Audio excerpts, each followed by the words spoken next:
Muito bem, sejam todos bem-vindos a mais um episódio do Pepcast e hoje teremos uma edição especial falando com Gabriel Redivo, um dos nossos patrocinadores aqui do nosso Pepcast. Tudo bem, Gabriel? Seja bem-vindo. Tudo bem, Marcelo. Muito obrigado pelo convite. Legal, e vamos falar um pouco sobre finanças, sobre investimentos, um assunto muito interessante e muita gente tem muita curiosidade sobre isso, né? Com certeza, é a dor de todo brasileiro, né? Tem aquela história do cara que está tentando chegar ao segundo milhão, né? Porque Sim. o primeiro ele não conseguiu. E para conversar contigo também está aqui a Eliane. Seja bem-vindo, Gabriel. Estou Obrigado. super feliz de estar aqui. Vou aprender mais sobre investimentos. E para você que está aí assistindo, lembra de clicar aqui no gostei, no finalzinho ou durante o vídeo. E também clica aqui no sininho para você ficar ciente dos próximos vídeos, das próximas entrevistas que vamos ter aqui. Muito bem, muito bem. E deixa eu me apresentar também. Meu nome é Marcelo Pepe e através do nosso canal você pode acompanhar o nosso Pepcast com episódios semanais. Toda terça-feira à noite nós publicamos um novo episódio aqui para você conhecer algum convidado que vai falar sobre finanças, sobre empreendedorismo, sobre assuntos que são do interesse, né, dos nossos seguidores.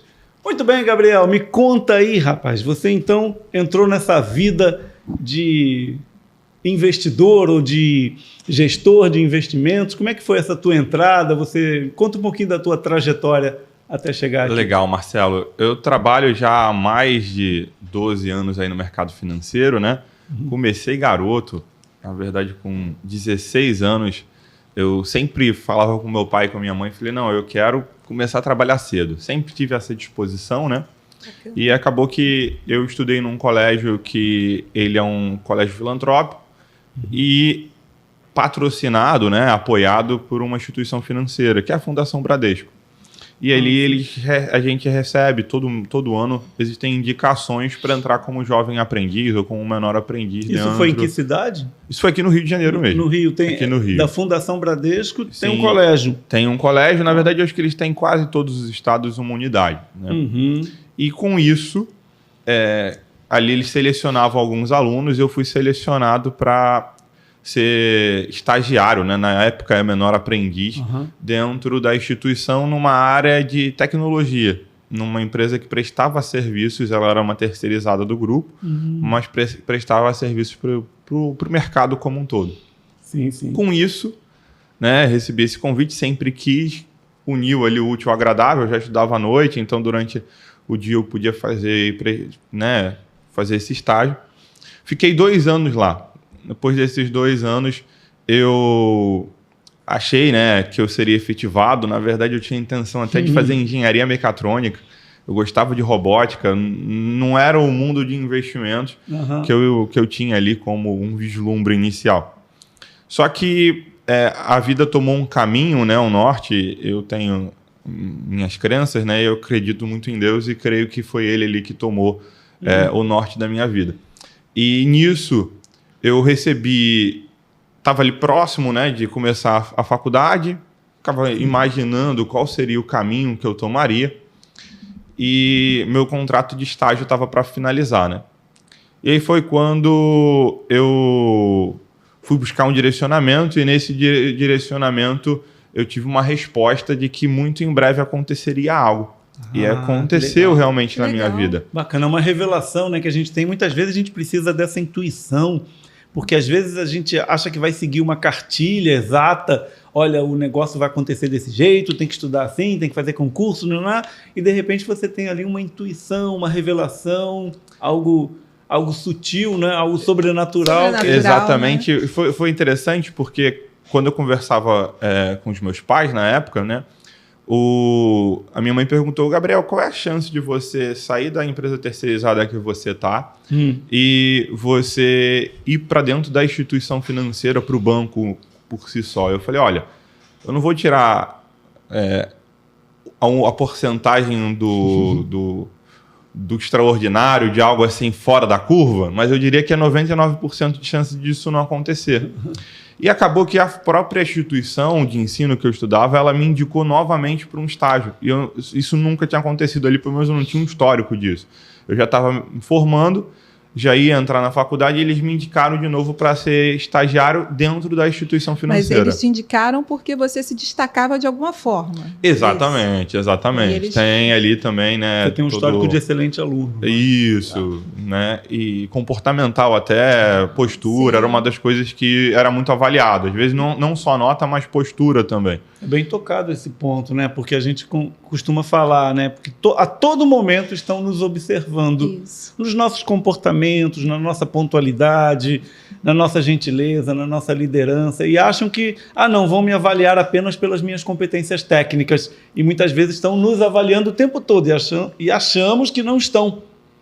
Ninguém está vendo, e olha, dentro da escola, os professores, diretor, está todo mundo ali vendo, esse cara aqui, vamos colocar ele numa boa oportunidade. E o que aconteceu foi que, querendo ou não, eu tinha sido indicado 2 anos atrás, né, e eles me indicaram novamente. E normalmente isso não acontece. Então teve algo ali, um a mais também que eu acrescento, que foi o fato de um erro sistêmico também, de alguém olhar e falar, peraí, não perceberem que já tinham me indicado 2 anos antes e me indicaram novamente. Olha o sobrenatural. O sobrenatural. Nada é por acaso, tudo tem um porquê. E eu fui fazer essa entrevista, né? E eu falei, bom, eu não vou menosprezar uma porta. Eu fui 2 anos estagiário, mas eu vou fazer de novo essa entrevista, porque eu acho que não vou fechar, mesmo que seja uma portinha, se a portinha pode virar um portão. Né? E foi o que eu fiz ali uma entrevista com uma psicóloga, né? E passou-se mais ou menos uns 15 a 20 dias, e aí passando esses 15 a 20 dias eu recebi o telefonema, o meu contrato de estágio, eu não fui efetivado, até achava que eu seria efetivado naquela instituição, o convite não veio de imediato, mas... eu recebi do RH central da instituição, né, que comandava o grupo, falando, olha, Gabriel, você consta aqui que você fez uma prova de português e matemática e uma redação para ser funcionário do banco, da instituição financeira. E quando eu olhei aquilo, eu só tinha feito uma entrevista com uma psicóloga. Eu falei, olha, tem alguma coisa enganada. Eu não fiz prova de português, de matemática, eu não fiz uma redação. Olha. Eu realmente fiz uma entrevista com uma psicóloga, não foi nem para ser funcionário, foi para ser estagiário da instituição. E ela falou, não pode ser, consta aqui alguns documentos, tá tudo com seu nome. E eu até comecei a discutir ali com ela, e eu fui muito insistente. Ela falou, tá bom, então faz o seguinte, eu vou esperar aí pelo menos até o final do dia e eu te retorno com uma ligação. E ela não retornou naquele dia. Eu achei que depois, eu falei, agi errado ali, por que eu não falei, não, tem mesmo, então tá bom, deixa eu tô precisando, realmente quero entrar, mas passou-se uma semana, ela insistiu e falou, olha, tá tudo certinho no teu processo, você fez um processo para ser funcionário da instituição, vem, traz seus documentos e você, junto com os seus documentos, a gente vai te selecionar para uma agência. Que bacana. E levei os documentos no dia seguinte, quando eu levei os documentos, eles me orientaram falando, olha, você vai ser direcionado para uma das agências, agora o que resta, você já está com o teu cadastro aqui no RH Central, você só vai precisar escolher qual agência que você quer ficar locado, né? Além do vai escolher a agência ainda. Comecei a pensar, eu quero uma perto de casa, né? E que seja próximo da faculdade, que eu fico com a noite livre para os afazeres pessoais. E foi isso que eu fiz, né? Só que eu comecei a receber só telefonema para... Eu moro na Tijuca, né, aqui no Rio de Janeiro, né? Então eu começava a receber para São Gonçalo, para Caxias, para Nova Iguaçu. Todo mundo te puxando. Para quem não conhece, é 1h30 de distância. Né? E aí um ato meu foi já me inscrever na faculdade no período da manhã. Então eu já me inscrevi no período da manhã, sabia que o período de trabalho era de 10 às 4, né, como funcionário da instituição financeira. Então eu fiquei aguardando algo próximo. Aí vou resumir bem um pouquinho dessa história, né? Mas passou-se mais ou menos uns 4 ou 5 meses e aí pararam de ligar e eu tive de novo a impressão que eu tinha deixado aquela oportunidade passar. Né? Tinha uma reserva financeira e eu acho que já começo a falar um pouquinho de investimento, né? A importância da reserva financeira. Eu fiz uma reserva durante o meu estágio, foi o que foi pagando a minha faculdade. E aí, quando faltava aproximadamente 1 mês para terminar aquele recurso, né, eu falei, bom, fechei a porta, vou buscar aí alguma alternativa. bem triste, né? Eu fui conversar com a minha mãe na época e fui tentar ali um consolo. E ela falou, vai pegar realmente um estágio, vai correr atrás aí, faz o dever de casa. Né? E foi isso que eu tive dela, e certíssimo, né? Mas no dia seguinte, eu estava começando a fazer meu currículo, atualizando meu currículo para enviar. E aí eu recebi o telefonema de uma das crianças que eu dava apoio, né, na igreja na época, quando eu era jovem. E aí uma daquelas crianças me ligou falando, Gabriel, o senhor e o teu pastor nada te faltará. Eu falei, o que é isso? E ela insistiu, e aí a mãe entrou no telefone, isso eram mais ou menos umas 11 da manhã. Olha, Gabriel, não sei o que está acontecendo, mas o Isaac está aqui desde as 7 da manhã tentando falar com você. Ele foi para a escola, ele queria falar com você. Ele ficou na escola, quando saiu, o pai pegou ele queria falar com você.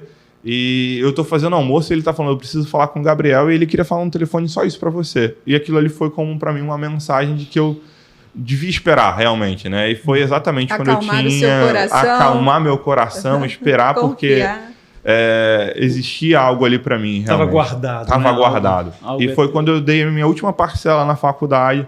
Realmente, da reserva que eu tinha, eu paguei minha faculdade naquele mês, eu recebi um convite, 15 minutos da minha casa, 10 minutos da minha faculdade.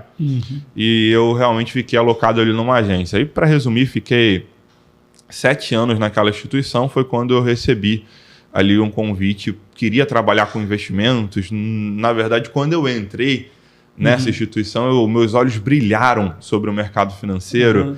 Eu vi as certificações. Para quem não conhece, para entrar no mercado financeiro, você tem diversas certificações. CPA 10, CPA 20, CEA. O gerente de banco que te atende, ele tem que ter uma certificação para poder falar de investimento. Falar de algum produto financeiro. Qualquer produto financeiro. Se ele tiver que falar de poupança... ele tem que ter uma certificação. Ele tem que ter uma certificação. Ali, eu acho que a básica no mercado financeiro é a CPA 10. Isso, normalmente, os bancos dão, né, essa preparação para os seus colaboradores. Eles não contratam gente já certificada. Isso, e essa certificação, ela não é um curso que você pega e faz, né? Sim. Você tem que prestar uma prova dentro da instituição. Hoje é a Ambima ou a Ancor, são as principais dentro do mercado financeiro. E é como se fosse um concurso, né? Que você vai lá, na verdade, nem é um concurso, é uma certificação, né? Em que você se prepara dentro de uma ementa e você vai fazer a prova. Se tirando uma nota ali acima de 70%, você recebe o certificado. Você tem 5 anos para poder falar de investimento.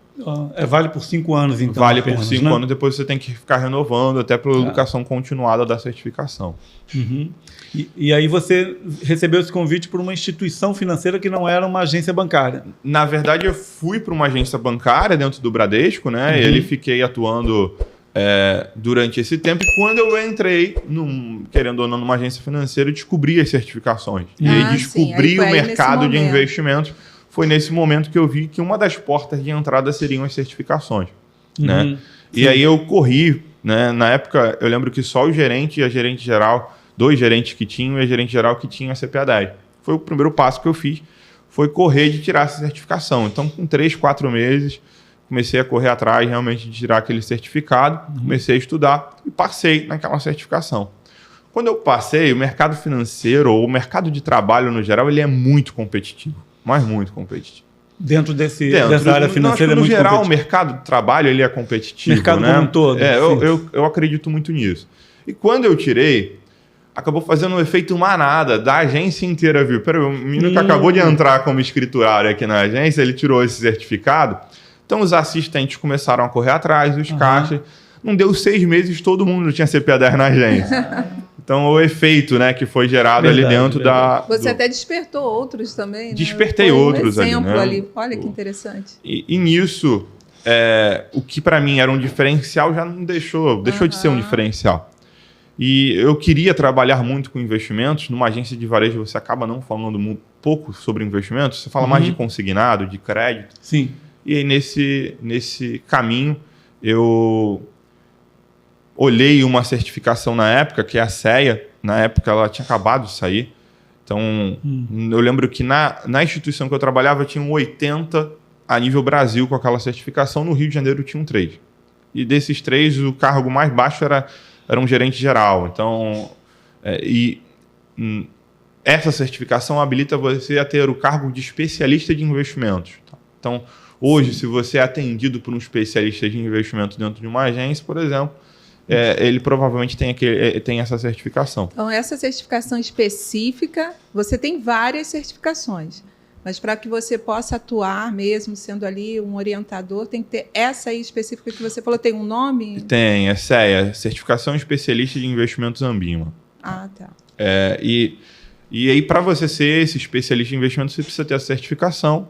Eu vi que quase ninguém tinha e eu comecei realmente a estudar para ela. Dei um salário de caixa, eu era caixa na época, dei meu salário inteiro de caixa para fazer essa para comprar um certificação. curso para poder fazer a certificação, porque ela realmente tinha um nível ali de conhecimento mais elevado que eu deveria e precisava do apoio de um curso preparatório para isso. Isso é nacional mesmo, esse curso é aqui do Brasil, não é? Ou era internacional? É, do Brasil. Essa certificação ela é internacional? Ela é nacional, tem outras aí, daqui a pouco a gente vai falar, eu vou explicando. É muita certificação. Tem muita certificação. Não, né? Eu achei bacana que o Gabriel, tipo assim, bem, eu já tenho aqui essa certificação, mas aí é como se eu me igualei a todos. Não, então eu vou pesquisar que eu não quero ser igual a todos, eu quero mais, eu quero me destacar, eu quero realmente me aprofundar e deixa eu ver aqui o que eu posso me diferenciar. É um diferencial dentro do mercado. Eu acho que se você tem ali, é o efeito manada, né? Se todo mundo parece, é igual, você acaba não se destacando. Eu acho que você precisa ter um diferencial para atendimento ao cliente, né? E eu acho que esse é hoje na Aware, onde hoje eu sou gestor de recursos, e claro, eu tenho hoje uma certificação para ser gestor de recursos que devem ter, se eu não me engano, na última atualização tem menos de 5 mil a nível Brasil. Então, e é exigido para que atendimentos a clientes privates, a clientes de alta renda, você tenha uma certificação dessa para que você tenha uma gestora. Então, isso facilita, né? Eu não tenho dúvida que você se diferenciar, se destacar dos demais do mercado, gera um efeito competitivo e você está à frente, né? Sim. Eu queria abrir um parênteses, assim, por exemplo, você falou dessa certificação do cliente private, etc. Mas, por exemplo, hoje é um boom aí de home broker, né? Ou seja, cada um pode instalar aplicativo no celular ou vai lá no computador, tem lá um painelzinho, ele, vou comprar, vou vender, vou comprar tal papel, vou vender aquele outro, vou comprar debêntures, não sei o que lá. Cada um faz o que quiser ali dentro, né? E não tem certificação nenhuma e faz a lenha que quiser fazer, pro bem e pro mal, né? Tem gente que ganha dinheiro até com Bitcoin, tem gente que perde na bolsa também.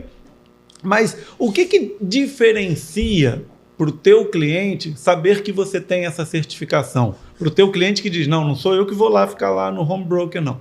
Eu vou passar isso aí para a Aware cuidar, eu vou passar para o Redivo cuidar para mim. O que diferencia o fato de você ter essa certificação? Eu acredito que é a chancela da certificadora, né? O que ela te certifica? O órgão regulador, que é a CVM, ela controla o mercado financeiro, né? Vai fiscalizar o mercado financeiro como um todo. E fiscalizando o mercado financeiro como um todo, ela determina que profissionais que podem recomendar investimentos, ou seja, chegar e falar, compra ação tal, compra um investimento Y. Nesse nível, nesse alto nível. Né? Ele precisa ter uma certificação para isso. Né? E aí, cada nível de certificação, ela vai te habilitando dentro do mercado financeiro a você poder executar ou recomendar algum ativo. Por exemplo, hoje, a Aware como uma gestora, diferente da maioria dos escritórios de investimentos, como Multifamily Office,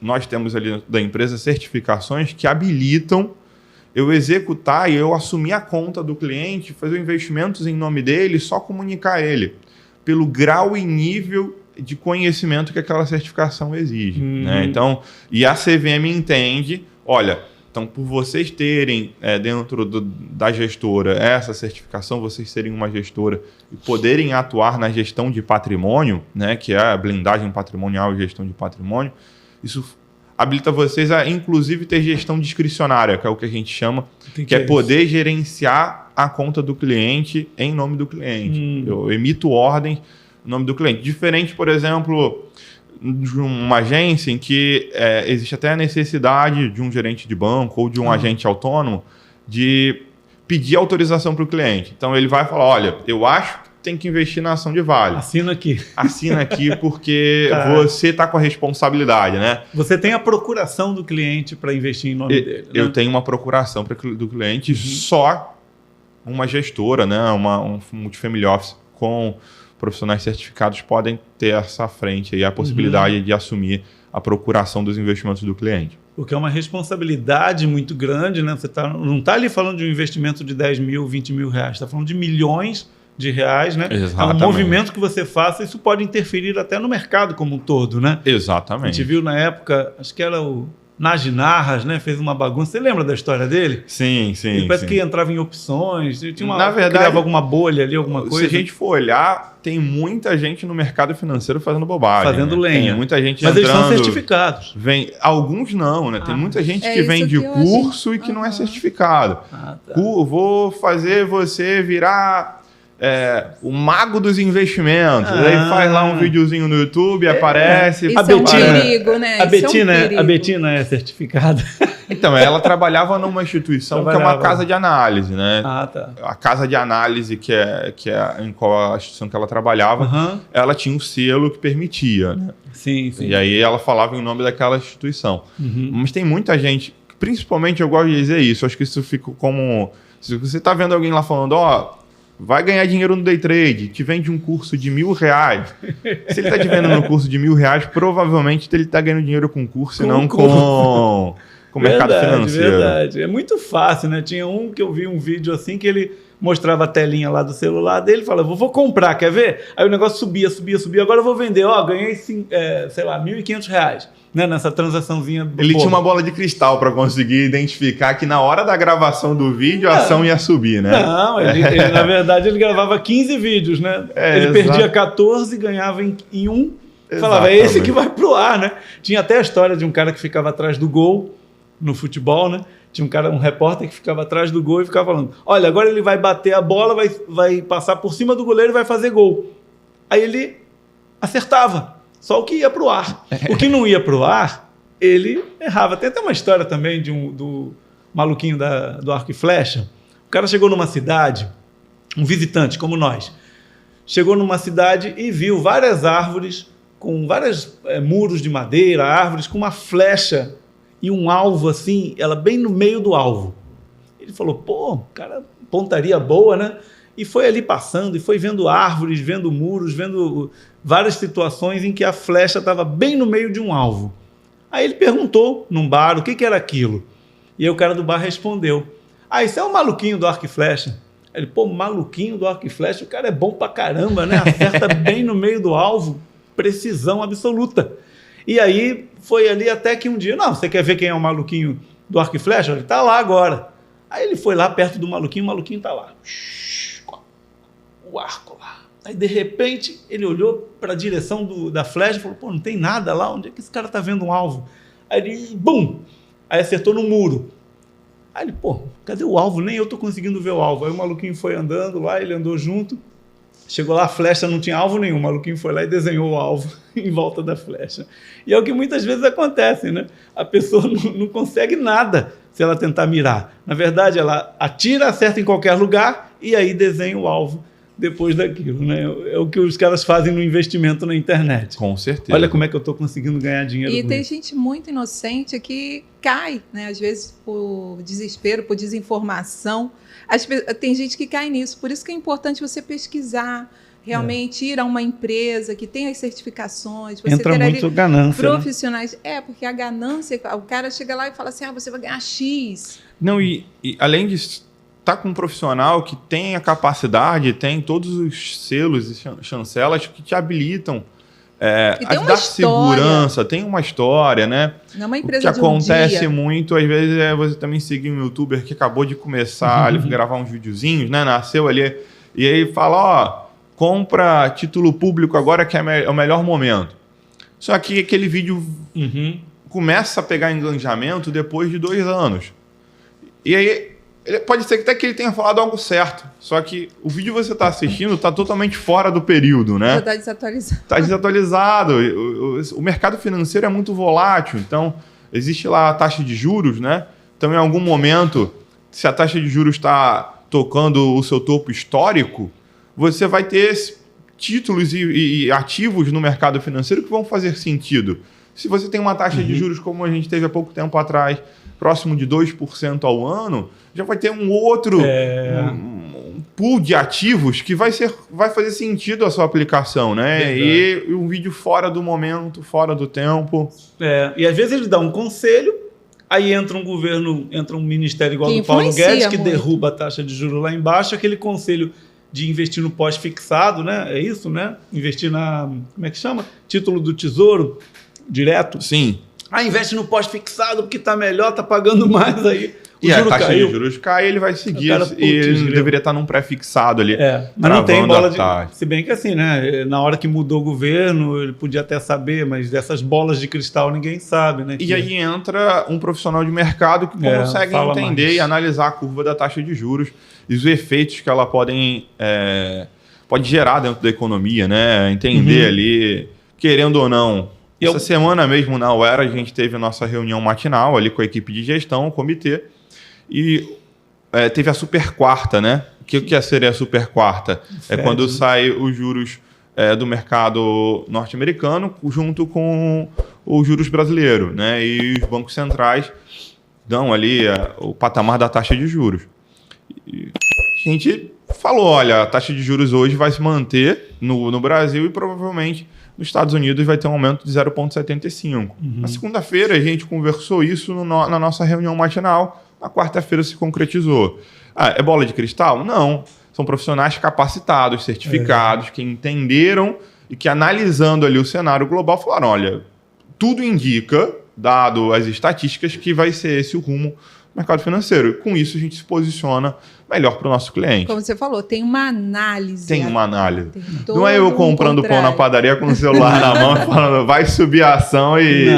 Não, aquilo ali é terrível. E também vamos falar mal aqui dos outros, tá? E também não adianta assistir Globo News, que não é ali que você vai pegar a realidade macroeconômica verdadeira, justa, honesta. Às vezes de Bloomberg para minutos, né? 2-3 minutos para falar de investimentos ali. Às vezes, querendo ou não, falando de Globo News, né, por exemplo, ali ele está falando para um público muito grande. Então tem gente, desde milionários a pessoas que estão querendo começar a pensar a sair da dívida. Então o conteúdo é muito aberto. Né? E onde que você se informa? Onde que você, toda aware, onde é que todo mundo se informa? Aí assim, são terminais, por exemplo, você falou da Bloomberg, né? Existem terminais, existem sistemas que são muito utilizados no mercado financeiro pelos grandes gestores, pelas grandes gestoras. Que não tem viés. E que, não, na verdade, assim, a gente recebe a notícia, a gente consegue prestar análise. O viés vai do gestor, vai da equipe de gestão, né? Você vai ter lá uma casa de investimentos que vai acreditar que os juros vai subir e outro que vai acreditar que os juros vai descer. Um é contra Bolsonaro, um é na verdade, contra Lula. Se a gente fala de ações, né? O que é uma negociação dentro do mercado financeiro? É alguém querendo comprar Petrobras e alguém querendo vender Petrobras. Então, é um exemplo, eles têm que se encontrar. Então, se eu tenho alguém que quer comprar, essa pessoa que quer comprar, ela acredita na alta. E se eu tenho alguém que quer vender, ela achou que o preço tocou o máximo e que ela já recebeu lucro. Ou acredita na baixa, Ou acredita na baixa. Então, as expectativas do mercado geram negociação. Na verdade, toda negociação que acontece no mercado financeiro são duas expectativas e duas crenças totalmente diferentes. É alguém acreditando na alta do ativo e alguém acreditando na baixa ou crendo que eu já alcancei o patamar ali necessário de lucro. Saquei. Ou estou pondo prejuízo também, né? Pode ser... E essa história do Jack Welch, por exemplo? O Jack Welch tem aquela cultura de analisar balanços, ver caixa. Eu não entendo muito de contabilidade. Alguma certificação que você fez te dá essa linha de análise, de analisar balanço, de analisar... Na verdade, até saúde financeira. Falando um pouquinho ali, né? Depois que eu tirei aquela certificação, eu não consegui muito crescer na instituição, até porque o modelo da instituição era um pouco fechado. E foi quando eu realmente saí ali da instituição que eu estava, fiquei mais um tempo numa instituição financeira, tirei outras certificações, aí entra aí 2 certificações sempre que eu tenho, se atualizando. Que é o CFP, que é uma certificação internacional, e o CGA, que é uma certificação que habilita você a fazer gestão de patrimônio. E aí, nessas 2 certificações, respondendo a sua pergunta, existe ali, sim, um trabalho de análise contábil, né? Análises financeiras. E aí a gente tem 2 caminhos, as perspectivas. Quando eu vou para o mundo de renda variável, você tem a análise técnica, que também é conhecido tradicionalmente como análise gráfica, que é ver o movimento dos preços, né? Através de dados estatísticos, né? Sim. Existe ali um histórico, e aí vai sendo esse histórico de preços, vai formando um gráfico e você faz uma análise gráfica. Existe uma outra escola, que é a análise fundamentalista, que ela avalia o balanço da empresa. Eu não tenho dúvida, uma empresa que dá lucro, que tem uma margem líquida muito positiva, que tem indicadores financeiros que são favoráveis para o crescimento daquela empresa, ela tem um bom retorno, né? Existe uma briga no mercado financeiro entre essas 2 escolas. Eu, Gabriel, acredito muito que a análise fundamentalista ela te dá a visão de longo prazo. Qualquer investidor qualificado, ou que é um investidor a nível private, por exemplo, que já tem uma parcela em ações do seu patrimônio, 20%, 30%, ele vai construir o seu patrimônio para a longevidade e a perpetuação para a posteridade, né, para os seus filhos, em herança e assim por diante. É o pensamento de longo prazo. Sucessão. Não é? O pensamento dele é não pode longo prazo. ser de ganhar daqui a 2 semanas ou daqui a 2 meses. Então eu tenho lá, por exemplo, uma ação dentro do mercado financeiro que ela tem um lucro líquido muito favorável e uma que dá prejuízo. É óbvio que no longo prazo, se essa continuar dando prejuízo, um negócio que dá prejuízo não se mantém. Né? Sim. E aí, não tenho dúvida que a análise fundamentalista ela dá toda a base para você escolher bons ativos. Você falou do prejuízo e a maquiagem.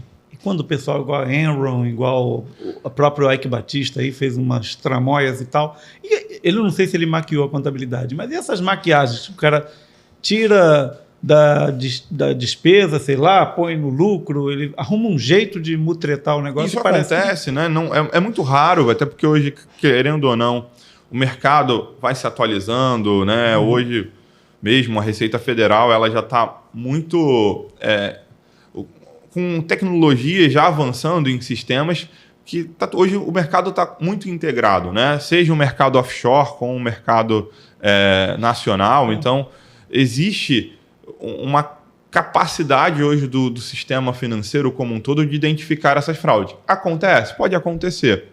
E aí, sim, é o que a gente chama de cisne negro, né? Não tenho como identificar ali que aquela empresa tinha uma fraude de balanço, por mais... Olhando ou não, o balanço que o mercado recebe, que é público, ele existindo ali uma maquiagem do balanço, eu não tenho como descobrir aquilo, né? Mas aí entra um dos principais princípios dentro do mercado financeiro, que é o princípio da diversificação, né? Ah, boa. Não se coloca todos os ovos numa mesma cesta. Para quem não conhece, eu não vou pegar todo o meu dinheiro e colocar em Bitcoin, por exemplo, ou numa ação específica, né? Você tem que realmente pegar o seu dinheiro e colocar em ativos sólidos, ativos que façam sentido depois de uma análise fundamentalista. E, claro, diversificando, né? Colocando cada parte do seu patrimônio em um determinado ativo. E tem gente que cria os fundos. Esses fundos são criados por quem? Pelos bancos, pelas empresas de investimento? Ou está lá na B3, na Bolsa, existe o fundo que ela junta várias ações? Existe isso? O fundo, na verdade, e aí a Aware como uma gestora, né, um multifamily office, uma gestora, nós gerenciamos fundos de investimento. Criam esses fundos? São criados, são estruturados, né? Toda a estrutura de um fundo, mas para quem não conhece o mercado financeiro ou não entende o que é um fundo é uma modalidade de investimentos coletiva, tá? Existem os investimentos individuais. O que seria um investimento individual? Eu compro uma ação, eu compro um CDB, eu compro uma LCI, eu compro um título público. E eu, como pessoa física, pego lá 1 milhão, 100 mil, 200 mil, 50 mil, 10 reais, vou comprar lá um ativo individualmente, né? E o fundo de investimentos, ele é uma modalidade de investimento coletivo, onde diversos investidores colocam o seu recurso financeiro naquele CNPJ e esse CNPJ ele é gerenciado por um escritório, por uma gestora, por uma gestora de investimento, né? Por uma empresa do mercado financeiro certificada. Hoje, só gestoras de investimentos podem atuar na gestão de fundos de investimento, que é o nosso caso hoje. A Aware é uma gestora de investimento. A Aware é uma gestora. Então, a gente faz tanto gestão de patrimônio de grandes clientes, né? De clientes private, wealth, né? Como também a gestão através de recursos de investimentos coletivos através dos fundos de investimento. Né? E no caso da Aware, vocês não oferecem essa mesa, esse home broker, isso não existe na Aware, né? Só vocês é que gerenciam os investimentos. Assim, eu acho que faz sentido o investidor que tem um nível de um patrimônio, que alcançou isso através do seu trabalho, da sua atividade principal, né? Um grande empresário, ele construiu o patrimônio no negócio dele. E muitas das vezes ele não conhece do mercado financeiro. Então ele terceiriza isso para quem realmente conhece, para quem se dedicou, e ele atua em ganhar mais dinheiro e fazer a empresa dele crescer. Sim, o foco dele é esse. Ali, né? Isso. E aqui a gente vai cuidar de alavancar o patrimônio dele. Alavancar, no que eu digo, é potencializar os investimentos, não fazer alavancagem financeira, mas potencializar os investimentos do cliente rentabilizando. Gabriel, para ficar claro para o pessoal que está assistindo, quem é o público para a Aware? Quem é o cliente da Aware? Hoje nós atuamos diretamente com clientes que são determinados pela Ambima como os clientes private. São clientes acima de 3 milhões de reais. Então, é gestão de patrimônio, né? Um dos sócios, que é meu chefe diretamente, ele gosta de falar que o nosso trabalho é babá de milionário, né? A gente senta e conversa e entende as dores, e o meu dever é atender ele no mercado financeiro e tirar todas as dúvidas dele, gerenciar o patrimônio dele para que ele olhe hoje. Ele aplicou lá 10 milhões de reais conosco, que ele veja daqui a 2, 3 anos o patrimônio dele ter dobrado de capital. Ou ganhado da inflação, né? Ele vê realmente uma blindagem, uma proteção, toda uma análise do portfólio dele, até não só falando do que tange questões financeiras, né, de investimento, mas fiscais, questões de planejamento sucessório, conversando com os herdeiros, dando educação financeira para os herdeiros, para que faça essa passagem. Né? Infelizmente, o mercado brasileiro, historicamente, ele tem essa dificuldade das empresas familiares elas não conseguirem se perpetuar. Poucas empresas, eu digo aí, a última vez que eu vi uma estatística dessa, chegava próximo de 13% o número de empresas que chegavam até a terceira geração. Então, né, você passa para o filho não administra bem, e muitas das vezes no neto chega ali o pouco que sobrou daquela empresa ou nem chega àquela empresa. Essa cultura de perpetuação, isso tem que ser passado desde novo. Acho que as crianças se revoltam, os adolescentes se revoltam, né? Exatamente. Então, fala, eu não quero trabalhar com as coisas do meu pai. Às vezes até gosta, mas aí ele diz, não quero porque o meu pai está tanto impondo ali, dizendo, olha, você vai cuidar da empresa do papai, da família, não sei o que lá. E às vezes a criança diz, agora que eu não quero mesmo. Agora que eu quero ser cantor. Faz isso, às vezes, com 18, com 20 anos. Você também não prepara o herdeiro dentro de um processo de longevidade, né? Desde criança. Eu acredito que já é envolvendo ela ali, né? Mas ele entender. E se isso acontece porventura, poxa, eu já vi que meu filho não tem o interesse por esse negócio, mas eu construí esse patrimônio, e esse patrimônio eu quero levar isso como um legado para minha família. Você tem, dentro do mercado financeiro, instrumentos, terceiriza essa gestão por um fundo de investimentos ou por uma empresa e faça com que o seu filho receba os dividendos daquela empresa. Você terceiriza isso para uma empresa que vai cuidar do teu patrimônio também da melhor forma. Ele não precisa ser dono do negócio, ele está ali operando o negócio diariamente. Ele não precisa ser o chefe ali operacional. Mas será que quando sai o dono do negócio, será que o negócio consegue se manter com a mesma energia? Vou contratar um CEO, vou contratar um diretor de marketing, um porte, né, de empresa de, sei lá, de 1 bilhão. Aí você olha para uma empresa dessa, será que quando sai a figura do dono, da família, será que a empresa continua com aquele tesão? Essa passagem eu acredito que ela é o maior desafio, né? Eu ouço aí grandes players e gosto, né? Não só profissionalmente falando, mas por analisar empresas. Uma empresa hoje como uma Amazon, como, né, como um Walmart, como a própria Disney, por exemplo. O Walt Disney, que já não existe mais o fundador, mas se mantém. E por que se mantém um legado desse? Porque soube fazer o dever de casa dessa sucessão, né? Ninguém dura para sempre. Então, se você quer manter o legado daquela empresa que foi fundada e todos os princípios, você tem que administrar isso. Mas delegar, eu acho que é uma das maiores dificuldades do ser humano, né? Sim, sim. Agora, a gente pulou uma parte da história do Redivo, que é assim, saiu daquela empresa lá que você começou e você foi convidado para a Aware agora recentemente. Então, eu saí dessa instituição financeira, né? Atuei numa outra instituição e nesse meio do caminho... Que foi se certificando em tudo, né? Que você foi buscando Eu até contei, né? Eu paguei um salário de caixa naquele curso e quando eu paguei o meu salário de caixa inteiro, eu cheguei no primeiro dia de aula e o professor não tinha certificação que eu estava tentando tirar. Eu falei, poxa vida. Caramba! Era a segunda turma, a primeira ninguém tinha passado e a segunda eu era o remanescente. Na verdade, eles pegaram toda a turma, a primeira turma, colocaram de novo em sala, porque teve uma revolta muito grande, né? Vocês venderam a sua primeira turma, ninguém passou. E pegaram mais alguns que quiseram contratar o curso e jogaram na mesma sala. E quando eu vi, eu falei, caramba, tô lascado aqui. E eu vi que o professor não tinha certificação, mas era o único curso na época dentro do Rio, ali presencial. A teoria necessária estava lá, né? Não tinha o expertise do próprio instrutor. Ele não podia ser um mentor. Ele não podia, mas pelo menos a matéria eu teria acesso ali, seria mais fácil. E eu lembro que foi em janeiro, estava de férias na faculdade. Eu não tive em janeiro, o carnaval foi logo no início de fevereiro. Eu fiquei 45 dias estudando para aquela prova e eu acabei sendo o primeiro aluno a passar na certificação daquela instituição. Para mim foi uma vitória, porque eu era caixa, naquela turma tinham gerentes gerais, gerentes especialistas de investimento que já atuavam falando de investimento, eu como caixa não atuava, e eu acabei sendo o primeiro. Né? Só que sempre quis lecionar, eu sempre quis dar aula. Né? Nesse processo, eu comecei a pegar o sócio e falei, olha só, você me vendeu um curso que o professor não tinha certificação, eu sou o primeiro aluno, teu marketing vai bombar, coloca que eu sou um ex-aluno seu. E eu fiquei pelo menos 2 ou 3 meses perturbando ele o dia todo. Falei, eu quero dar aula, até que um dia que ele falou, não, tá bom, vou te botar aqui para dar uma aula de CPA 10, para ver como é que você se sai.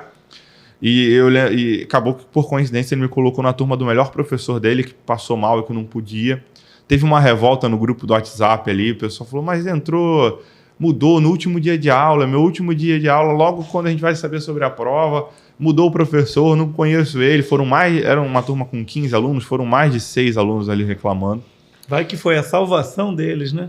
E aconteceu que também seria a minha primeira aula lidando realmente, né, como professor, como instrutor.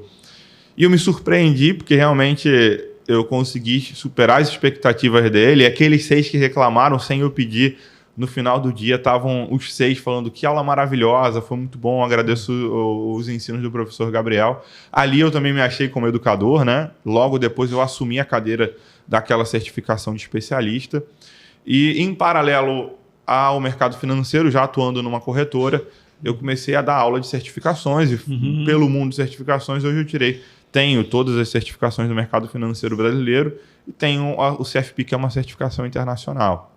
Hoje já atuo há mais de 7, 8 anos lecionando sobre certificações. Hoje sou coordenador de um Instituto Brasileiro de Estudos para o Mercado Financeiro. Que bacana! E nesse processo eu acabei conhecendo lá um dos sócios da Aware, né? Que foi o sócio fundador ali, o Alex. E nesse convite ele falou, poxa, queria ter você dentro do meu time. Eu falei, eu que me sinto honrado em fazer parte dessa equipe. Bacana. E recebi esse convite, que era um sonho ser gestor de recursos, né? Eu já tinha certificação, mas não atuava diretamente com essa atividade. E assumi, pegando todo esse know-how que eu tenho dentro do que eu adquiri como professor, né? Colocando na prática. Já atuava com gestão de investimentos, né? Com assessoria de investimentos. Depois que eu saí do Bradesco, atuei por 7, 8 anos fazendo assessoria de investimentos. E aí nisso eu trabalhei com mesa de renda variável. Eu acabei realmente, nesses 7 anos que eu atuei numa corretora, que foi a XP, eu atuei aí muito forte com investimentos, com veia, falando um pouquinho de offshore. E aí eu entrei na UE, conheci esse mundo e hoje dali eu acho que eu não saio para mais. Eu quero ver meus filhos ali crescendo, minha filha crescendo e ela me olhando ali crescendo junto com a UE. Que bacana, que bacana. E diz uma coisa, a Aware te abriu um mercado que você não tinha acesso ou o mercado continua o mesmo? Por exemplo, eu sei que a Aware está, o headquarter, né, como diz o quartel-general está lá na Suíça. Num assunto muito legal, Marcelo. Pouco se fala sobre o mercado internacional offshore, né? E tem muita casa de investimentos ou muitas empresas que falam sobre investimentos offshore, mas na prática eles não fazem investimentos offshore. né?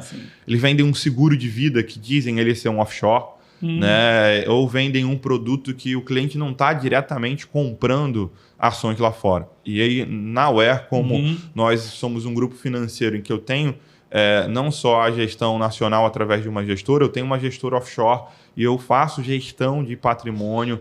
Temos mais de 15 instituições, as grandes instituições, JP Morgan, o próprio BTG Pactual, Pershing, entre diversas outras casas, né? Eu consigo atuar fazendo gestão de patrimônio dos meus clientes offshore. Isso, para mim, tem sido um grande aprendizado dentro da Aware. Eu tenho uma curiosidade sobre... Muita gente fala assim, o cara tem um dinheiro, leva para a Suíça. O que a Suíça tem de especial que as pessoas... Bom, alguns escondem, né, em contas... Agora acho que não tem mais essa coisa de conta anônima. Como eu falei, né, o mercado financeiro se conversa hoje no sistema financeiro nacional. Eu não falo só do mercado financeiro, mas o sistema financeiro nacional junto com a Receita Federal, ela está muito interligada, né? Isso, a diferença é que internacional todo, a Suíça, né? é um país que tem um potencial e favorece muito o mercado financeiro ali, né? Então, assim, ele acaba sendo um país que tem benefícios que favorecem o investidor a aplicar e colocar nas grandes instituições ali existentes na Suíça. É o que? Né? Elas rentabilizam mais? Ele está desvinculado do euro, vinculados né? a questões Suíça? Fiscais, a dupla tributação, né? Existem países que não têm acordo fiscal conosco, né? Não tem um tratado ali, e nisso eu posso, às vezes, aplicar num determinado país. Eu quero conhecer, por exemplo, o mercado financeiro e aplicar num país específico. Se ele não tiver um acordo, eu posso sofrer dupla tributação, né? Então, depende muito de questões de legislação. E aí entra, claro, os nossos parceiros. Toda vez que eu vou aplicar o recurso de um cliente lá fora, a gente tem advogados, escritórios parceiros que vão sempre nos assessorar nesse processo para que o cliente ele tenha a blindagem patrimonial da melhor forma possível, né? E essa orientação tem ali o consultor, sempre junto com o cliente, olha, vamos fazer uma aplicação assim, se ele concorda ou não, ou é uma decisão, simplesmente ele passou os valores? Como gestora, né, e como a capacitação que nós temos, eu posso chegar e falar, cliente, olha, esse é o melhor investimento para você. Claro que, assim, o recurso ainda é do cliente. Se ele se posicionar e falar, eu prefiro aplicar no investimento X, eu vou respeitar. Claro. E eu gosto de falar isso, falo com muito orgulho, porque já passei em outras instituições, e não é todo profissional, às vezes faz, mas ele não tem habilitação de acordo com a CVM para recomendar ativo. Ele não pode chegar e falar, eu digo que você tem que aplicar nesse investimento. A maioria hoje das casas de investimento, elas não podem fazer isso. Elas não têm esse poder de recomendação. Hoje, uma gestora, um multifamily office, ela pode, sim, recomendar e falar, olha, o seu melhor investimento é esse. Tá aqui uma proposta de investimento. Se você quiser fazer outra coisa diferente disso, eu estou te apoiando. Você escolheu virar o barquinho para o lado direito, né? Você escolheu. Eu estou dentro do teu barco junto com você. Se você for para uma tempestade, deixa que eu assumo o leme e eu vou te tirar dessa tempestade. Sim. Mas minha função é sempre recomendar o cliente e direcionar ele para o melhor investimento. Quando você recomenda o melhor investimento, não há garantia nenhuma de resultado, como a gente ouve, né? Não há. Resultados passados não garantem também resultados futuros. Mas com certeza existe uma análise, um estudo e caso... E o que acontece, né? Assim, eu te fiz uma aplicação e tive prejuízo nela com um profissional certificado. E aí entra o país que nós vivemos, né? O mundo como um todo, globalmente, ele é muito incerto, oscilações, né? Início do ano, daqui a pouco, não se falava em guerra, já entrou ali Ucrânia e Rússia. O mundo é muito volátil. A globalização gerou isso, né? Existem fake news, e não só fake news, como também uma informação ela corre muito rápido, né? A gente está em ano de eleição é ano de volatilidade no mercado financeiro. Você compra uma ação a 30, amanhã ela está a 32, depois de amanhã ela está a 25. Então, por isso que, claro, existe o que nós chamamos de política de investimentos, existe uma estratégia financeira e uma estratégia de aplicação de investimentos para aquele cliente, em que quando nós apresentamos uma proposta de investimento para o nosso cliente, ele entende que aquilo é de longo prazo, a gente passa o cenário econômico para ele, fala, olha, cuidado, pode ter volatilidade nesse ativo, mas não se desespera, porque eu acho que esse é o diferencial. Você vai entrar e navegar num oceano que você não conhece. Você tem duas opções. Entrar com um brigadeiro, com um grande profissional que entende como é que é o mar dos investimentos, o oceano, ou você vai pegar o teu barquinho e vai entrar sozinho. É a opção que você tem. Eu não posso adivinhar as tempestades que o meu cliente vai enfrentar, mas eu, como profissional, eu tenho todo o conhecimento para, no meio de uma tempestade, direcionar o meu cliente para o melhor caminho. Legal essa atitude rápida, né, que às vezes tem que ter. A gente vê na Fórmula 1, não sei se você acompanha alguma coisa, mas na Fórmula 1, quando está dando ali primeira volta, segunda volta, terceira volta, as estratégias vão mudando. Com certeza. Cara, se entrar um safety car ali, a gente já toma uma atitude de trocar o pneu, já muda a estratégia, já vai para o plano B, para o plano C, mas aquilo ali, a cada volta é refeita aquela estratégia toda, né? Pela velocidade que vai, se tem tráfego à frente, se não tem. E essa atitude tem ali uma pessoa, pelo menos uma pessoa em cada equipe, só cuidando dessa estratégia. Tipo, aconteceu alguma coisa, ele passou, está com dificuldade de ultrapassar o próximo, ele já muda a estratégia rapidinho. E acho que nas ações é semelhante. Então, assim como essa estratégia toda muda, nas ações também, a estratégia, você tem que estar ali antenado para a melhor estratégia, né? Mudou o cenário, mudou o investimento, mudou Entra um conceito muito importante, Marcelo, que é o horizonte de investimento. Quando você senta com um cliente, até o cliente, quando ele vai abrir conta numa corretora, ele vai lá digitar o perfil do investidor, né? São 10 perguntinhas. E ali ele fala, por exemplo, o tempo que ele vai ficar aplicado. Isso é o horizonte de investimento, né? Sim. Se você tem uma visão de curto prazo, o ideal é que você não aplique em ativos com alta volatilidade. Por exemplo, você entrar no mercado de ações. Porque essa oscilação ela pode acontecer, né? Quando você tem uma estratégia mais de longo prazo, e aí entra um pouquinho do que a gente conversou ainda há pouco sobre análise fundamentalista. Você conhecer o histórico da empresa. A ação... Então, Petrobras pode estar a R$30, como ela pode, em algum momento, chegar a 25. Então, essa oscilação no mercado ela é comum, né? E aí entra você estar aplicado em boas empresas. Sim. Para que, em algum momento, se você vê que aquela oscilação te gerou um prejuízo de 5%, 10%, 15%, Sim. Eu gosto de dizer que prejuízo é quando você resgata e coloca o dinheiro no bolso. Enquanto você está com a ação, você está tendo flutuação do preço do ativo, mas você não teve um prejuízo oficialmente, né? Então, não realizou. Você não realizou o prejuízo, né? Então, por não realizar o prejuízo, aí entra todo o estudo e a estratégia de investimento. Quando, em algum momento, eu vou ter ali, sim, um processo de falar, olha, vamos mudar a aplicação, que é a sua pergunta.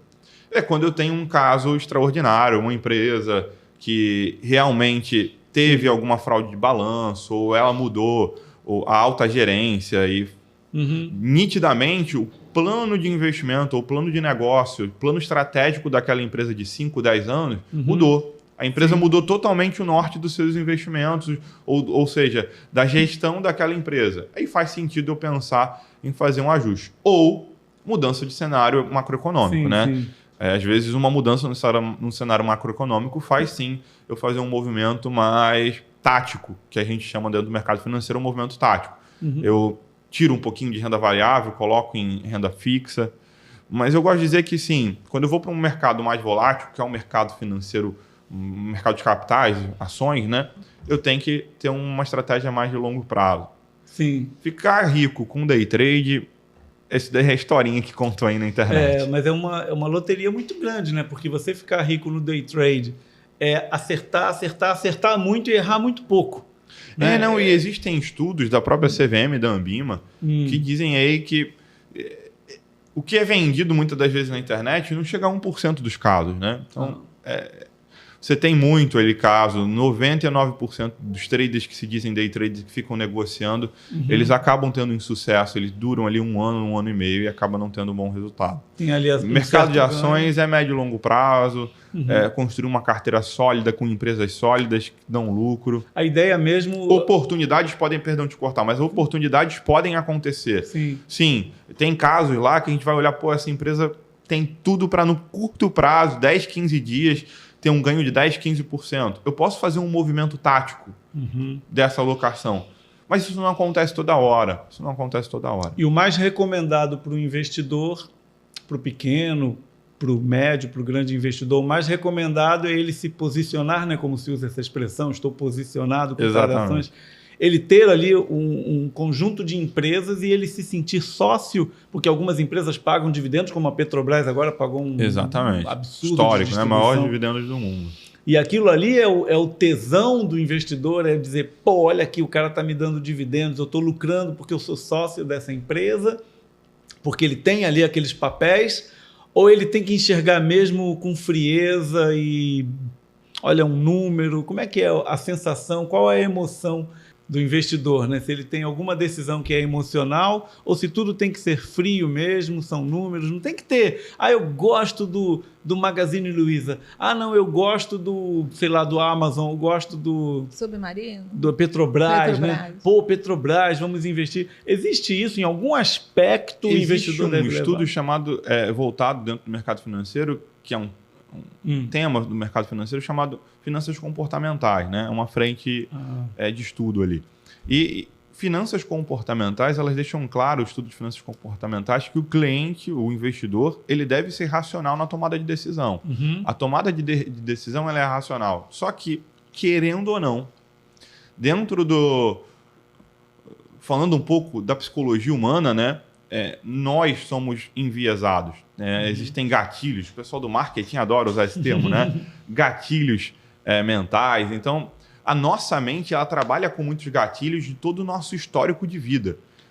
Eu estava lendo recentemente, como eu sou muito curioso e gosto muito desse assunto, né? Por mais que saia um pouquinho de finanças e entra na psicologia, mas eu gosto de entender um pouco da mente humana, né? E com isso eu acabo somando e vou me aprofundando um pouquinho em finanças comportamentais. E o ser humano, historicamente, além de existir todos esses gatilhos, ele tem potencializa quando fala de dinheiro. Então, se os gatilhos mentais eles já atuam na mente humana como um direcionamento, tem coisas que nos dão gatilho, nas finanças isso acaba sendo potencializado, né?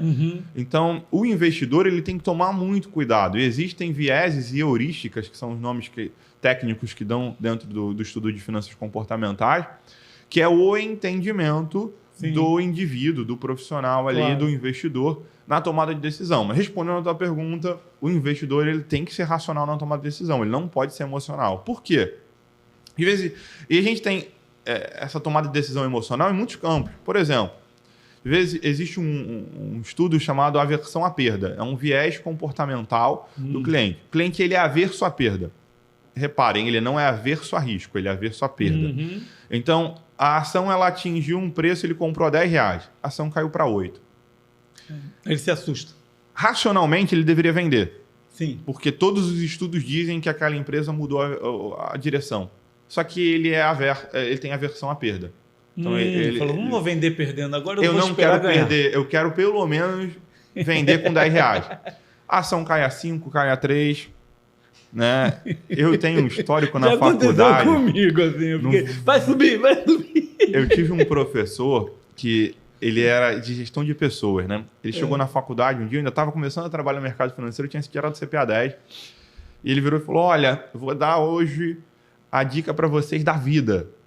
Comprem a OGX, a empresa lá do Ike, né? Bateu R$1, ela tocou R$1. Vocês vão ver que isso vai dobrar de capital e vocês vão me agradecer um dia aqui nessa faculdade. Eu olhei aquilo, eu ainda não tinha muito conhecimento dentro do mercado financeiro, mas tem coisa que é lógica, né? Eu olhei e falei assim, poxa, eu acho que eu vou fazer isso. Só que depois eu comecei a refletir com mais cuidado, eu falei, pô, ele dá aula de gestão de pessoas.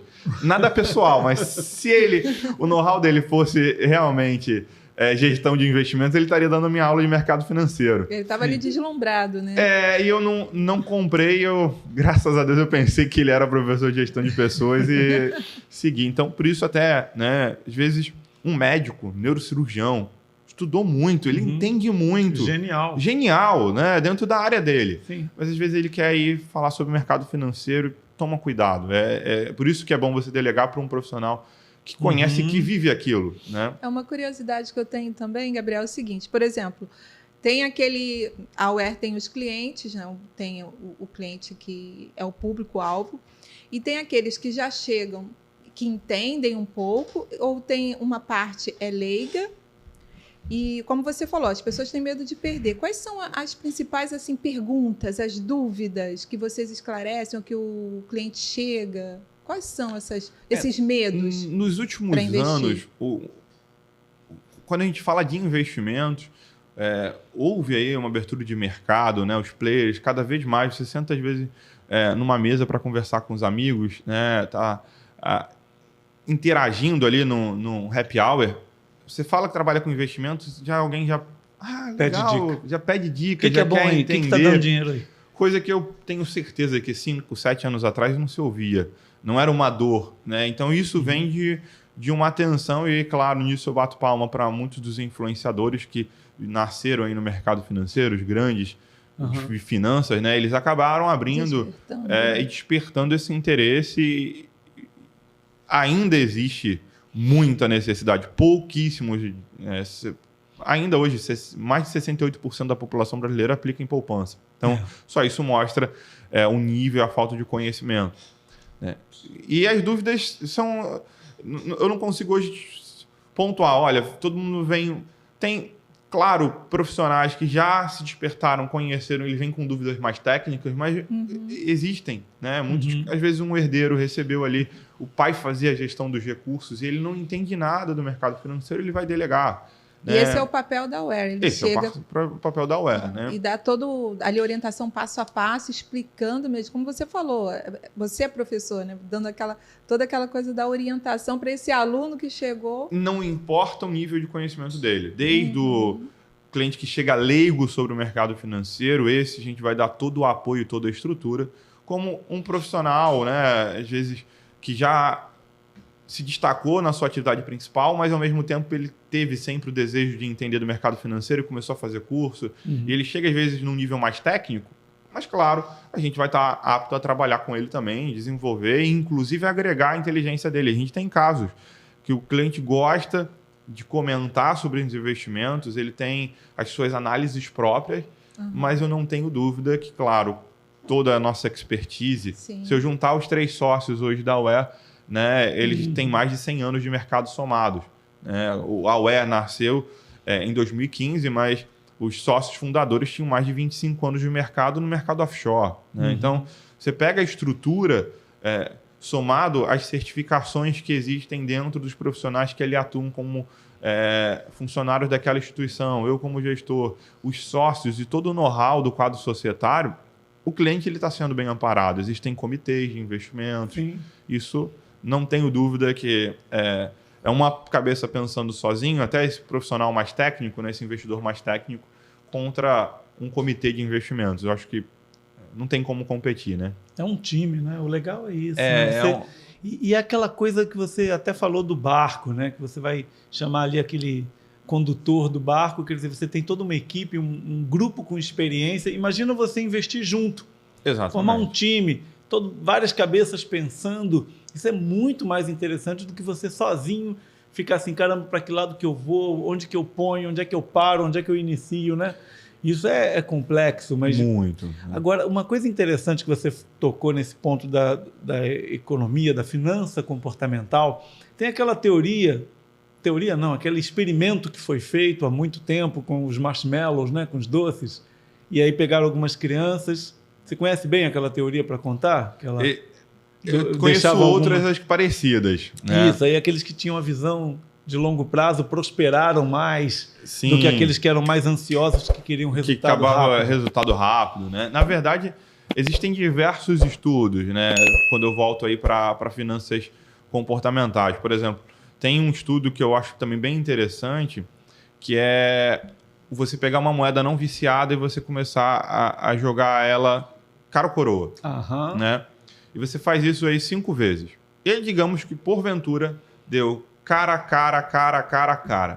né? Okay. E que você está apostando ali R$1.000 em cada vez que dá coroa, você ganha, e quando dá cara, você perde. Então, joguei 5 vezes a moeda. Deu cara, perdi R$1.000. Deu cara, perdi R$1.000. Deu cara, perdi R$1.000. Joguei 5 vezes. Perdi R$5.000. O que acontece com o investidor emocional? Ele vai resgatar o recurso dele ali na hora. Pô, mas Gabriel, você acabou de falar de aversão à perda. Ele tinha que ter estopado antes. E aí entra, por exemplo, o que seria um investidor racional?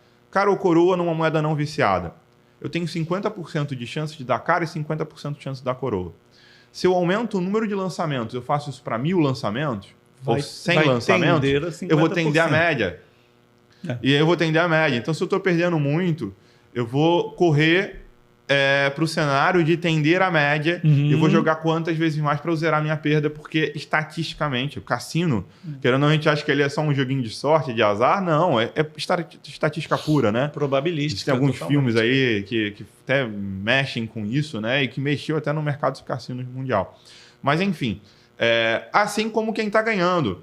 Quem está ganhando deu 5 coroas, ele está ganhando R$5.000, ele devia ter saído na hora. Era hora de parar mesmo. Era hora de parar, ele conseguiu a tendência é começar a perder.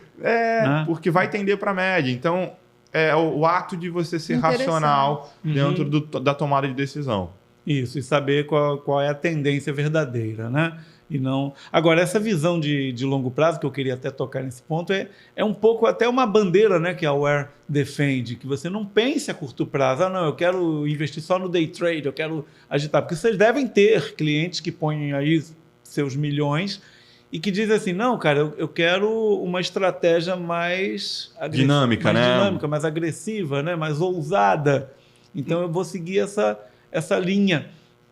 Vocês conseguem atender esse cliente? Não, você quer operar, a gente dá o risco de ganhar 20% e de perder 20%. Na verdade, se o cliente vai lá, abre uma conta, quer botar 1 milhão, 2 milhões, e ele quer operar esse dinheiro, não tem problema. Eu deixo ele operando e eu viro ali. Vocês não operam? Eu dou um suporte para ele. Assim como eu também vou falar, olha, se você quiser, deixa com a gente. E eu crio uma estratégia dinâmica dentro do mercado financeiro. Eu chamaria de uma estratégia dinâmica. O foco ali é realmente fazer trade. Não é o nosso foco quando eu chego com um investidor dentro de um patrimônio desse. Sim. Eu vou orientar ele muito mais a perpetuar o legado do patrimônio dele. Falar, olha, vamos construir uma carteira de longo prazo, vamos receber dividendos, vamos fazer esse ter 1 milhão virar no longo prazo. Não que numa estratégia dinâmica não dê, mas é a máxima, né? Quanto maior o risco, maior é o retorno. Mas assim também, quanto maior é o risco, maior é a perda. Todo mundo fala só isso, né? Quanto maior o risco, maior o retorno. Ninguém fala o inverso, né? Quanto maior o risco, maior pode ser a tua perda. Então, se acontece um evento, um cisne negro, vou dar um exemplo, não é que a gente torça para isso, não. Mas, por exemplo, o ministro da Economia hoje sai a notícia, Paulo Guedes morreu. O mercado financeiro dá uma mexida. Dá uma mexida. Então, está preparado para esse tipo de oscilação, né? Tem que entender, existe uma estratégia, sentar com ele, você vai precisar desse dinheiro para daqui a 1 ano, é para longo prazo? Vamos criar uma estratégia que faça sentido. Entendi. E cada cliente você vai... A gente fala que é tailor-made, né? Cada caso é um caso, eu vou tratar cada cliente dentro da sua especificidade. Isso mesmo. E é isso que o cliente que procura a Aware, ele vai encontrar. Exatamente. Que é o tailor-made, né? Coisa feita sob medida. Sob medida. Isso é importante, né? Porque muita gente diz, eu entro ali, por exemplo, num banco. Você entra naqueles fundos, naqueles papéis que eles oferecem e a coisa não é customizada para os teus objetivos. Exatamente. No máximo, eles te dão lá 3 ou 4 padrões de risco. E, você quer entrar nesse... Uma carteira pronta, né? Mas não essa coisa assim bem customizada. Isso é para os meus filhos, para os meus netos, não é? Porque o investimento, quando a gente pensa no longo prazo, a gente acerta mais, não é? Com certeza. Acerta mais. Porque quando você pensa no curto prazo, a ansiedade toda e a volatilidade do mercado faz com que o teu patrimônio oscile demais, às vezes para o lado errado. Pode ser para o bem, mas pode ser para o mal. Existem fatores que são daquele cenário, daquele momento, né? Eu não consigo... vezes em um ano, se a gente pegar esse ano mesmo, 2022, é um ano muito volátil. Eleição, guerra na Rússia e na Ucrânia. Então eu vou dizer, poxa, eu vou colocar juros lá em cima, subindo. Vou investir em ações e vou resgatar em um ano.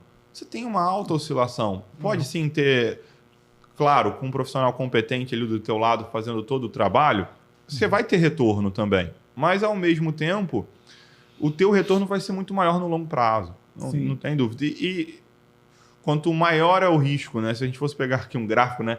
Pegasse assim um espaço desse tamanhinho e eu riscasse ele de volatilidade, o risco de eu parar, no final, eu tenho um espaço muito pequeno. Então, o risco de eu parar para baixo é muito grande. Então, quando eu abro isso daqui para 10 anos, né? Recentemente eu estava fazendo esse estudo, inclusive, olhando. Imagina um investidor que, durante anos, desde o início da Bolsa, desde 1900... eu peguei, se não me engano, o estudo não foi desde o início não, mas foi desde 1960. Tá? Perdão, desde 1980. E eu comecei a colocar se ele tivesse aplicado no primeiro dia de janeiro desde 1980. E eu fui até 2022. Tá? Fui pegando ano a ano.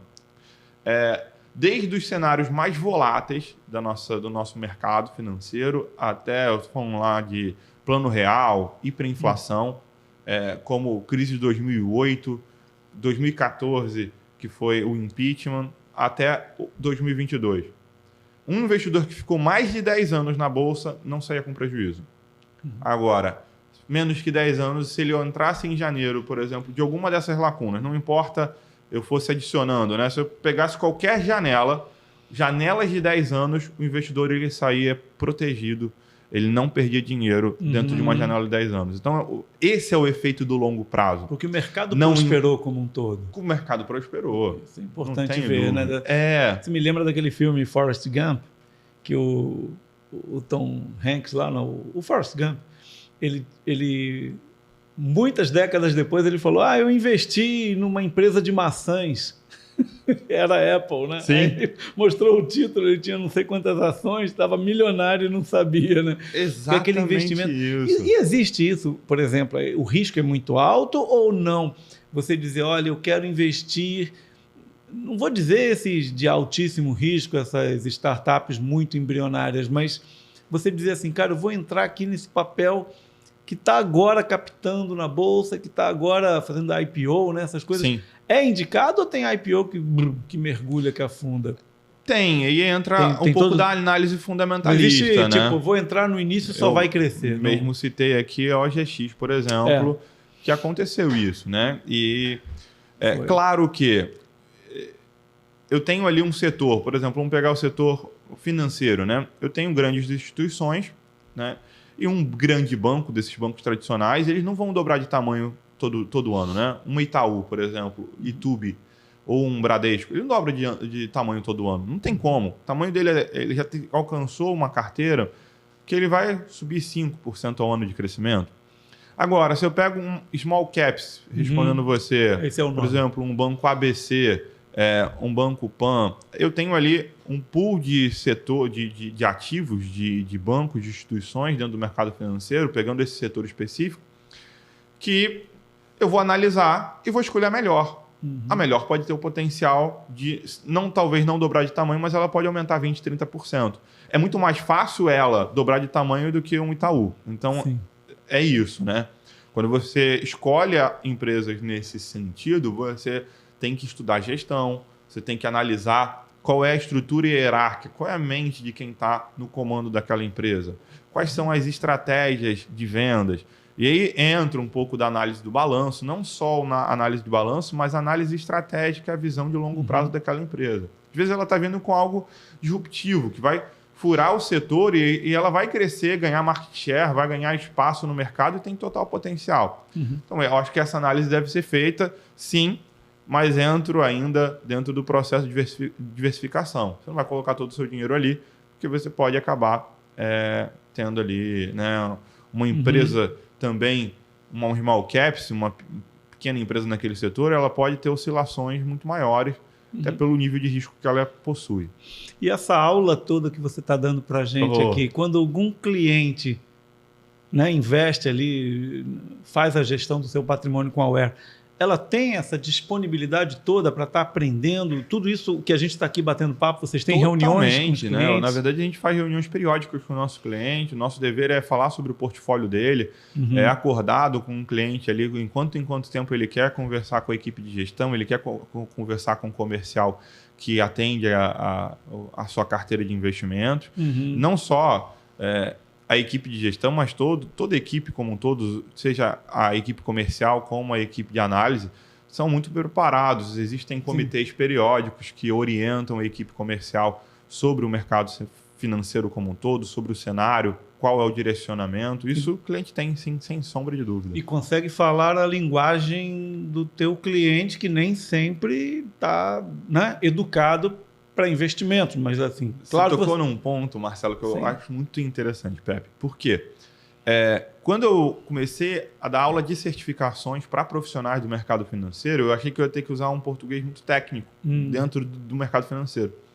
E eu descobri que, na verdade, o gerente de banco, por exemplo, que fala muito de crédito, de consignado, de cartão, ele quase não conhece o mercado financeiro. Olha.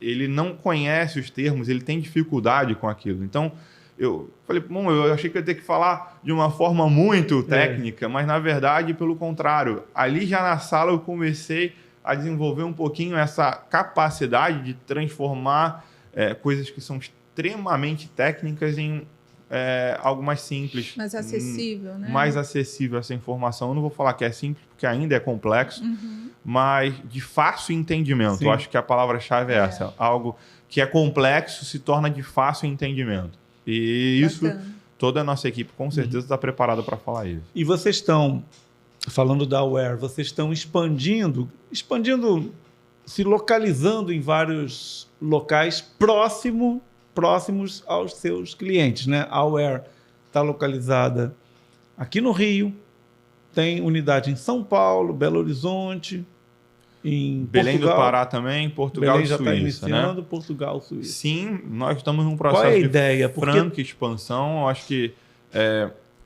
nós prestamos um serviço muito diferenciado para os nossos clientes, isso eu não tenho dúvida, né?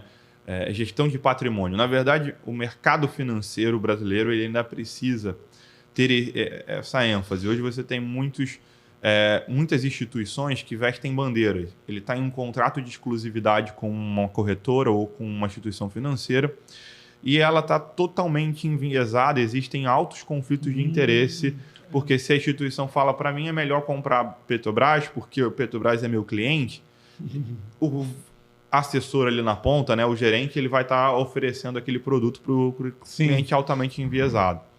A Aware, ela nasce como uma prateleira de investimentos, como uma gestora independente. Eu não tenho um contrato de exclusividade com corretora A, B, C, D ou instituição A, B, C ou D. Eu atendo o meu cliente onde ele precisar e com os produtos que for melhor realmente para o meu cliente. Então, isso é uma dor no mercado, na minha visão. Tá? Eu tenho certeza disso que eu falo. É uma dor. Poucas empresas atuam realmente 100%.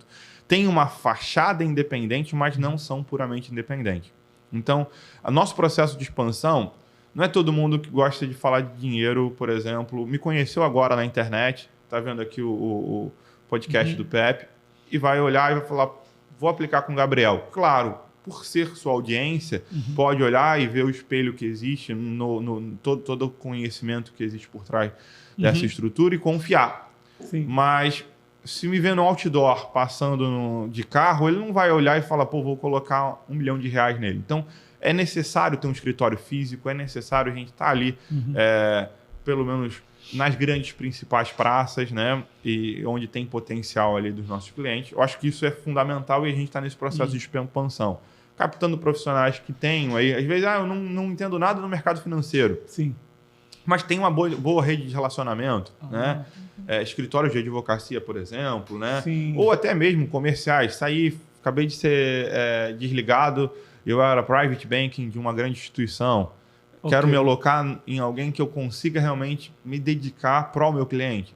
A Aware está de braços abertos para esse tipo de profissional. Então, a gente está em expansão, abrindo o Belém do Pará é um bom exemplo, né? Um escritório recente nosso, está ali já sendo estruturado e que tem grande potencial. Pouco, isso a gente viu ali, junto com o meu chefe ali, um dos sócios da UERA, a gente ficou uma semana em Belém do Pará, eu vi a deficiência que existia.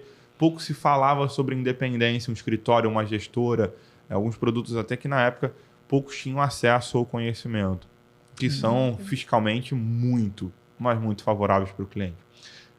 E aí dentro desse processo de expansão, desculpa Marcelo, mas aí fala, mas vocês só falam com milionários?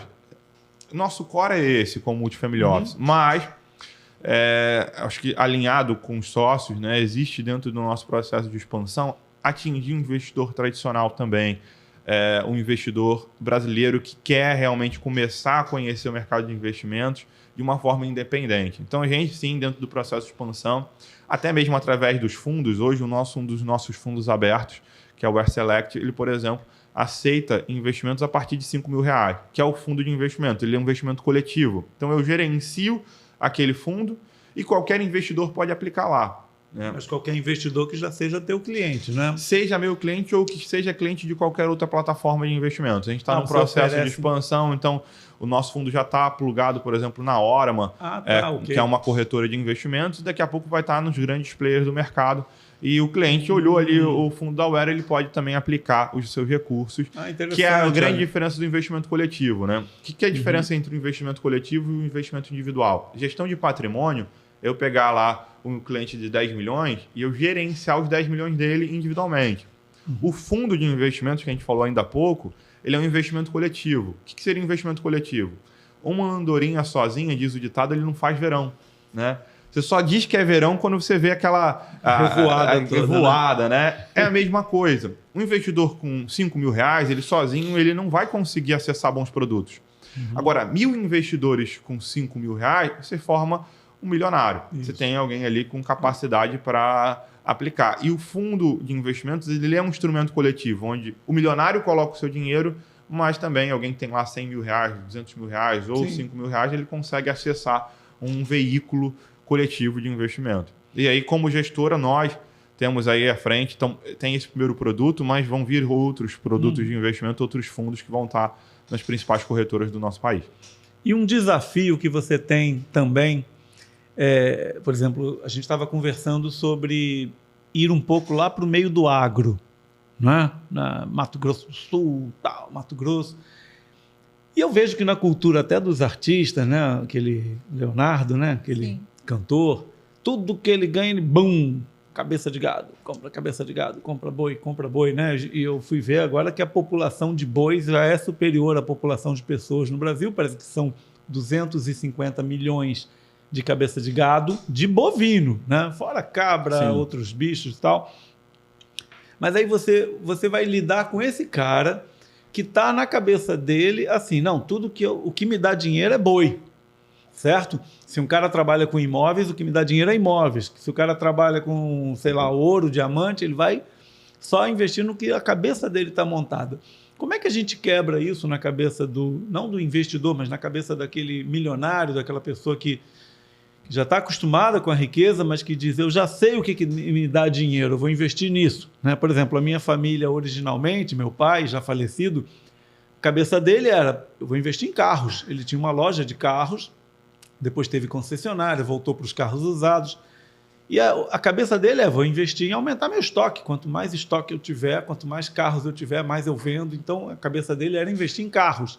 Mas como é que é essa decisão entre sair do que você já domina e deixar um pouquinho ali, diversificar, deixar um pouquinho? Vocês têm esse desafio com alguns clientes? Não há dúvida, eu acho que a gente está falando de um ser humano, né? Então, muitas das vezes ele descobriu ali e o novo, a mudança é sempre um desafio para o ser humano, né? O ser humano ele tem uma dificuldade de mudança, existe uma resistência.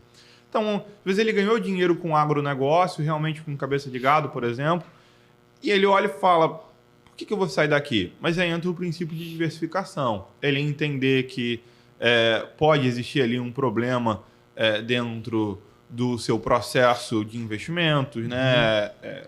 Alguma praga que chegue, algum nível de doença ali que possa contaminar todos os gados que ali existem, né? E acabar algum embargo econômico também, algum embargo econômico, alguma alta tributação, que existe o fator ali, né? Ou realmente parou o consumo, né? A exportação caiu. Então, existem diversos fatores de risco que não importa, né? Hoje eu não tenho dúvida que no cenário que nós estamos, por exemplo, alguém que tem uma concessionária tem passado dificuldades. A gente tem aí a alta dos carros usados, né? Cada vez mais a FIPE valorizando e você não tem uma procura por carros tão frequentes ou por carros novos, né? Então, mas é um cenário, é um momento da vida dele. A própria taxa Selic afeta muito negativamente na venda, porque é financiado em geral que o cara compra um carro. Exatamente. Aí a taxa está lá em 13%. Quando estava 2%, agitou ali o... Somado, por exemplo, a pandemia que ficou com boa parte das indústrias fechadas. Então, você tem uma série de fatores. Parou a produção, e isso parou a produção influenciou diretamente nos preços, porque eu diminuo meu estoque.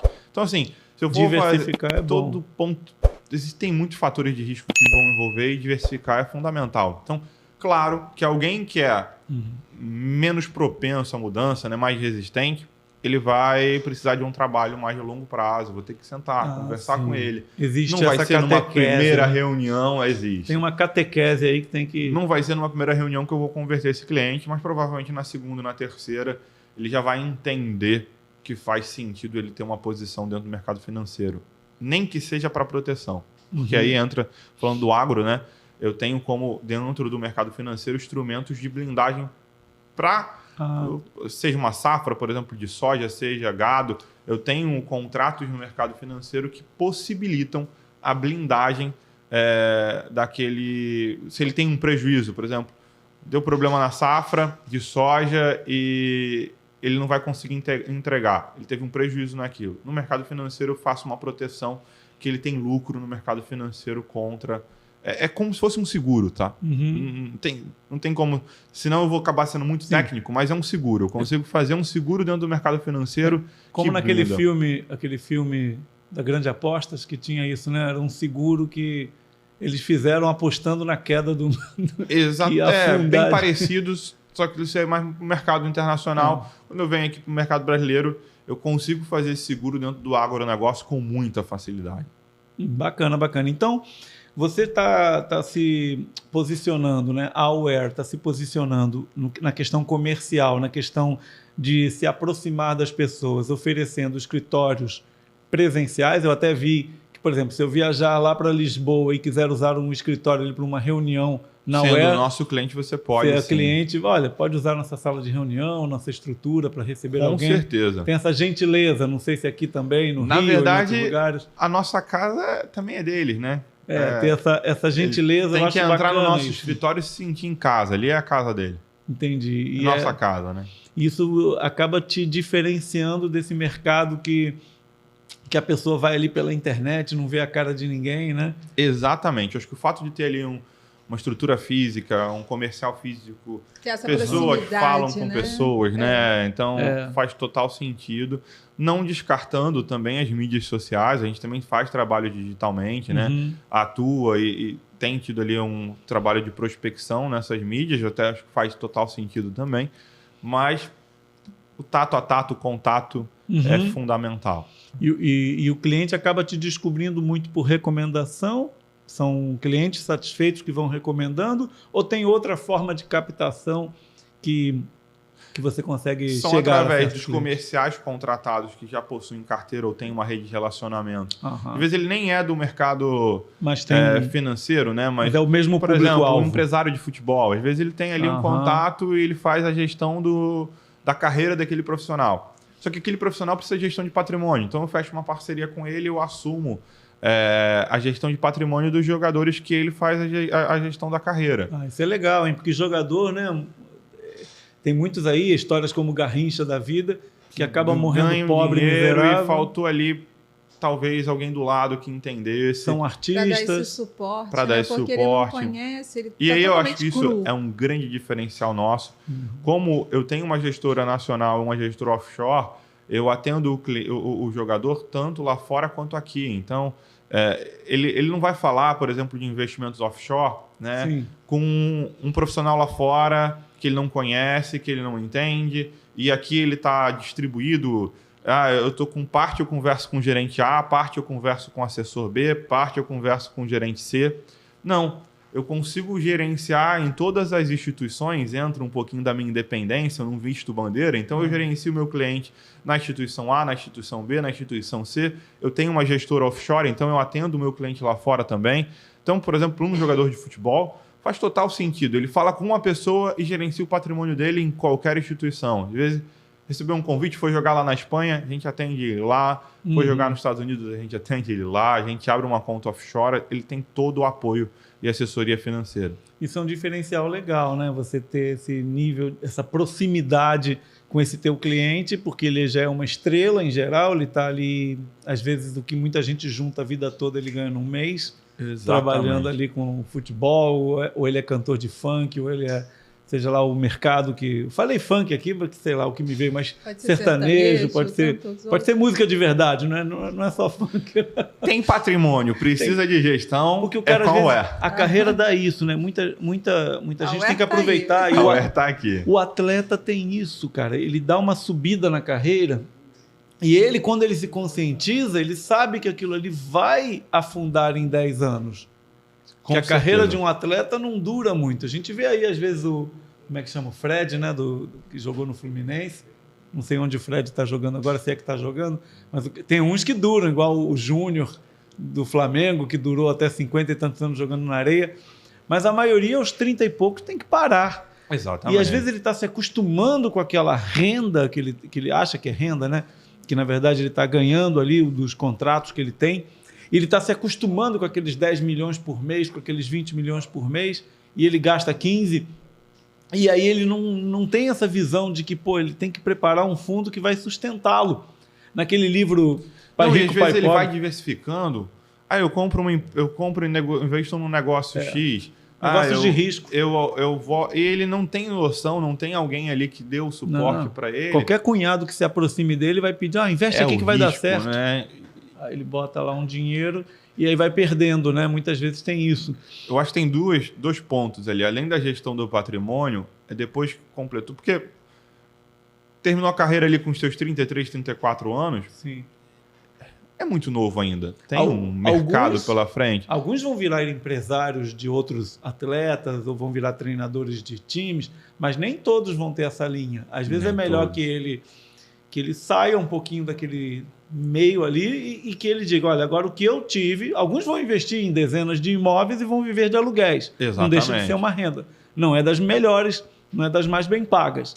Mas é uma renda. Nesse caso, a gente assume a gestão do patrimônio do cliente também, tá? Nesse caso, às vezes eu tenho muitos imóveis, eu preciso dessa gestão. A gestão de patrimônio como um todo envolve desde auxílio no processo de gestão de uma empresa, desde o processo de gestão de imóveis, né? O cliente ele vai ter a gestão do patrimônio dele como um todo.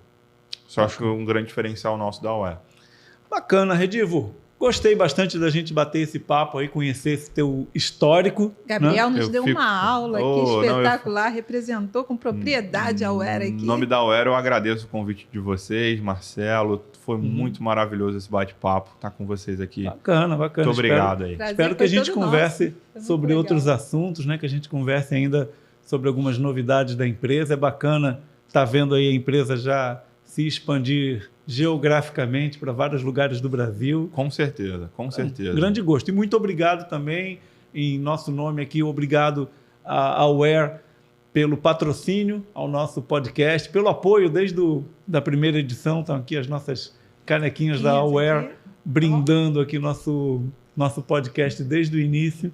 Olha, muito obrigado ao Alex que está nos apoiando também desde o início com esse patrocínio ao nosso podcast. Obrigado, Eliane, pela participação aqui nesse bate-papo.